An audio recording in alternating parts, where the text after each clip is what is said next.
తెల్లవారిన తర్వాత ఏల్కా ఇంకా ఆలోచించలేదు. ఉదయమే లేచి అడవిలోకి వెళ్ళి అక్కడ మోకరించి, ఆకాశంలో ఉన్న తండ్రి, నేను ఏల్కాను, నా పాపాలు క్షమించు, నన్ను నీ బిడ్డగా అంగీకరించు అని ప్రార్థన చేశాడు. కొద్ది రోజులు గడిచాక గ్రామస్తులందరూ ఒక చోట కూర్చొని భోజనం చేస్తుంటే అందరినీ కొద్ది క్షణాలు ఆగమని, నేను ఇప్పుడు యేసు ప్రభువు బిడ్డను, అది మీకు చెప్పదలిచాను. ఈ ఆహారం కోసం దేవునికి వందనాలు చెల్లిద్దాము అన్నాడు ఏల్కా. ఆ ఇంటిలో ఒక పాప జబ్బుగా ఉంటే పాపకు మందు ఇవ్వడానికి ఆచి వచ్చింది. కానీ ఆమెను ఎవరు గమనించలేదు. ఏల్కా తను రావడం చూసి ప్రార్థన చేద్దాం అన్నాడు అనుకున్నాయి. ఆచి, ప్రియ ప్రభువా అని మొదలు పెడుతుంటే ఆమెను చూడని ఏల్కా, ఆకాశమందున్న తండ్రి, నీవు ఈ భోజనం మాకు ఇచ్చావు, మాకెంతో మేలు చేస్తున్నావు, అక్కడ ఉన్న వాళ్ళందరూ నిన్ను తెలుసుకోవడానికి సహాయం చేయి అని ప్రార్థన చేశాడు.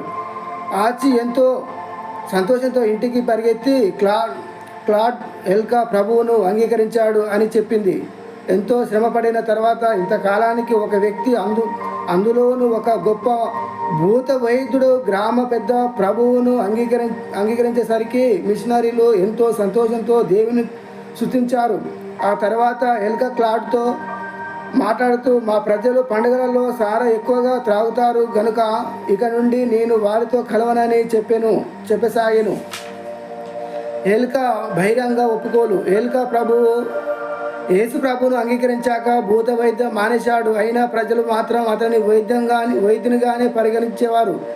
ఎవడైనా జబ్బు పడినప్పుడు ఏల్కా దగ్గరికి వచ్చి అక్కడ అడిగితే, నేను మంత్రం వేయను కానీ యేసు ప్రభువుకు ప్రార్థన చేస్తాను, ఆయన మిమ్మల్ని బాగు చేస్తాడు అనేవాడు. ఈ ప్రార్థన మాకు వద్దు, నీవు ప్రార్థించే దేవుడెవరో మాకు తెలియదు, నీవు మాకు మంత్రం వెయ్యి, అప్పుడు ఆత్మలు మమ్మల్ని బాగు చేస్తాయి అనేవారు. అలాంటప్పుడు ఏం చెప్పాలో ఏల్కాకు తెలిసేది కాదు. ఏల్కాకు వాక్జ్ఞానం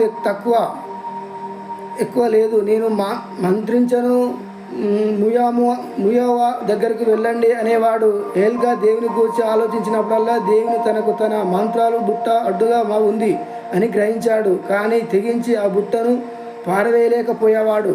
క్షుద్ర దేవతలు విడిచిపెట్టిన వాళ్ళు తప్పక చనిపోతారని, చీకటి శక్తులు మనిషి మీద పగ తీర్చుకుంటాయని అనేక మంది మాంత్రికులు చెప్పగా విన్నాడు. అంతేకాదు వాటిని పూజించేవాడు.